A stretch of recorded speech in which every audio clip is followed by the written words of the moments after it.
적요를 잘 적어두면 세무서에서도 확인을 하고 이걸 이해해 줄 것 같다고 생각을 하시는 것 같은데, 실제로 세무조사를 대응해보면 비더리치 세무사 김국현입니다. 계좌 이체할 때 세금 폭탄 나올 수 있다고 하니까 많이 물어보시더라고요. 그 중에서 궁금해 하시는 것들 7가지 정리했습니다. 가장 많이 이야기하는 게 첫 번째, 이체할 때마다 적요에 적어두면 좋다고 생각하시더라고요. 계좌 이체를 잘못하면 증여세가 나올 수 있다고 하니까 적요에 하나하나 적어두자는 소리인 것 같은데요. 예를 들어서 이번에 계좌 이체하는 거는 생활비고 학원비 이렇게 적어두면 나중에 세무조사를 받더라도 소명이 가능할 것 같다는 이야기입니다. 실제로 다른 세무사들도 이렇게 이야기하시는데 저는 약간 좀 생각이 다릅니다. 적요를 잘 적어두면 세무서에서도 확인을 하고 이걸 이해해 줄 것 같다고 생각을 하시는 것 같은데, 실제로 세무조사를 대응해보면 그렇지 않은 경우도 많거든요. 더 솔직히 이야기를 해보면 법인이나 개인으로 사업하지 않는데 일반인들이 세무조사를 받는 경우가 많지는 않습니다. 세무조사가 잘 안 나오는데 매번 이렇게 적요를 적어두는 것 자체가 좀 힘들고요. 최악의 경우에는 적요를 잘못 적는 경우에 오히려 증여세가 과세될 수 있습니다. 예를 한번 들어보면 결혼기념일에 와이프한테 목걸이 선물을 하고 싶어서 백화점 가서 사라고 돈을 줬는데 적요에 이걸 적어놨습니다. 이체를 할 때 아내 선물 이렇게 적어놨겠죠. 아내 선물은 증여가 아니니까요. 상황에 따라서는 세무서는 이걸 보고 증여라고 생각할 수가 있습니다. 만약 이 목걸이의 금액이 고가였다면 증여로 판단을 할 수가 있거든요. 고가는 그러면 얼마인지 우리가 또 판단을 해야 되고요. 계좌 이체하는 금액도 중요하지만 상황에 따라서 증여인지 아닌지 파악을 합니다. 그래서 얼마나 자주 줬는지 이런 상황도 한번 보겠죠. 그런데 적요에 선물이라고 적혀 있지 않았고 비슷한 시기에 또 돈이 되돌아온 것이 있었다면 세무조사할 때 잠깐 돈 보냈다가 받았다고 해도 됐을 텐데, 선물이라고 꼭 적혀 있으면 세무조사를 받을 때 추가로 설명을 할 수 없는 경우가 있습니다. 그리고 이체를 할 때마다 증여인지 아닌지 스스로 판단을 해야 되는데 그게 또 쉽지가 않습니다. 얼마 정도 보내면 증여인지 아닌지가 좀 고민이 되고요. 실제로 금액과 상황에 따라서 세무서가 판단하는 금액도 달라서 적요를 미리 적어두는 것이 크게 도움이 안 될 수도 있습니다. 우리는 잘하려고 한 건데 오히려 독이 될 수가 있으니까 이체할 때 적어두는 거 크게 신경 쓰지 말자는 소리입니다. 적은 돈을 이체할 때는 특히 적을 필요 없고요. 큰 돈을 이체할 때 증여가 걱정되는 상황일 텐데 엉뚱한 적요가 적혀 있으면 나중에 세무조사 받을 때 오히려 어려울 경우가 있거든요. 실제로 제가 세무조사한 케이스였는데요. 몇 년 전에 상속세 조사 대응을 하고 있었는데 돌아가신 분이 은행 지점장님이었습니다. 가계부처럼 적요에 꼼꼼하게 적어두셨는데 자녀들 전세금이나 아내분 선물, 생활비 정말 이렇게 꼼꼼하게 잘 적어두셨는데 실제로 세무조사 받을 때는 이걸 좀 소명하느라고 좀 애먹은 적이 있었습니다.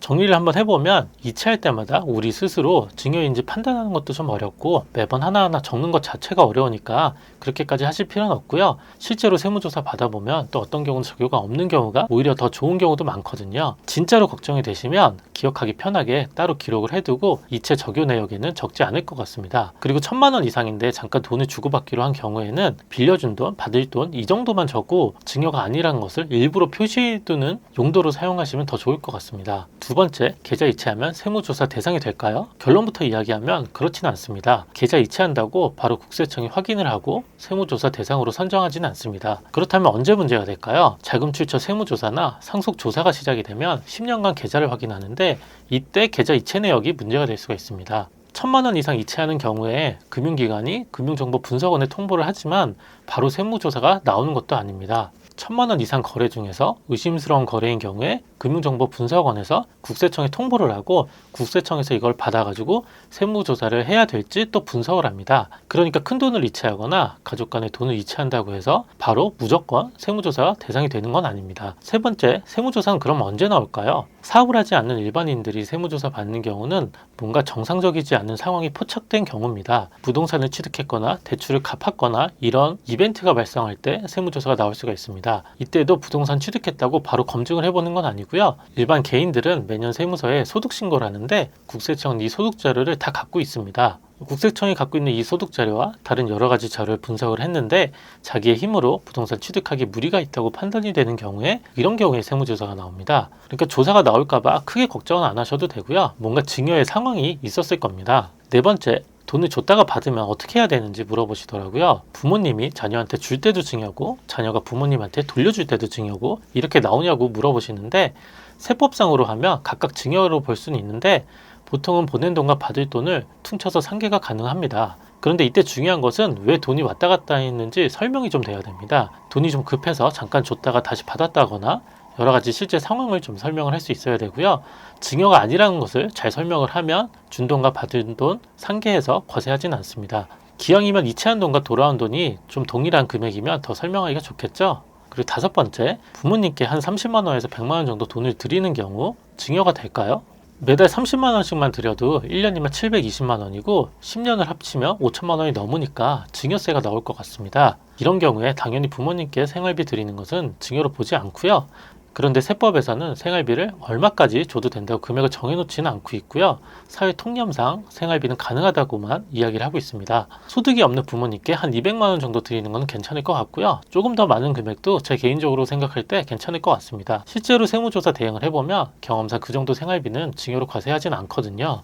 여섯 번째, 할아버지 할머니가 손주들한테 생일이나 명절에 돈을 주는 것, 이것도 증여가 될까요? 당연히 손주들한테 명절에 돈 주는 것까지 증여로 보지는 않습니다. 금액이 너무 크다면 문제가 좀 되겠지만 일반적으로 주는 용돈 정도는 당연히 증여는 아닙니다. 그리고 일곱 번째, 부부는 10년간 6억까지 증여가 가능한데 언제부터 언제까지가 10년인지 궁금하시죠? 혼인신고를 하고 10년간 6억이 가능한지, 부부간의 증여니까 부부가 시작된 날로부터 10년간 6억을 계산을 해서 기준일을 혼인신고일로 생각을 하시는 것 같습니다. 그렇진 않고요. 모든 증여는 증여하는 날, 증여하는 시점부터 10년간을 계산합니다. 그래서 오늘 증여를 했다고 하면 오늘부터 10년간 6억이 가능하겠죠. 그래서 모든 증여는 증여하는 시점부터 10년간 계산을 하고요. 증여를 하고 증여공제 6억이나 5천만 원을 증여한 증여일부터 10년간을 계산이 됩니다. 결국에는 증여일부터 그 10년을 계산을 하시면 됩니다. 계좌이체를 잘못하면 증여가 될 수 있다고 하니까 여러 가지로 걱정을 하게 만드는데요. 일반적인 상식 수준에서 이체는 증여가 아닙니다. 간혹 증여가 걱정되는 금액이나 상황일 때 증여 전문 세무사와 상담을 해보시는 게 좋을 것 같습니다. 저도 세무사긴 하지만 이런 문제가 자꾸 생기는 게 증여공제가 너무 적어서인 것 같습니다. 근로소득이나 사업소득으로 벌어서 세금도 냈는데 자녀한테 줄 때 또 세금이 나온다고 하니까 이게 좀 억울하기도 하고 많아 보이기도 합니다. 자녀한테 증여할 수 있는 돈 10년간 5천만 원이 좀 적은 것 같긴 합니다.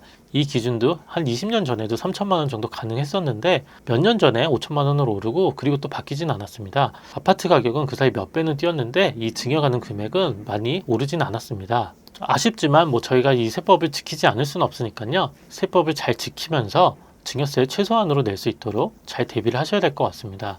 정리를 해보면 가족 간 계좌 이체 잘못하면 세금 폭탄이 나올 수도 있겠지만 매번 그렇게 걱정하실 필요까지는 없고요. 1,000만 원 이상 거래하는 경우나 아니면 증여가 걱정되는 경우에 그럴 때 조심을 하시면 될 것 같습니다. 평소에 하는 계좌 이체 말고 실제로 증여할 때 세금을 줄이고 싶다면 증여와 상속 전문 세무사와 꼭 상담해 보시는 게 방법일 겁니다. 구독과 좋아요, 알림 설정도 해주세요.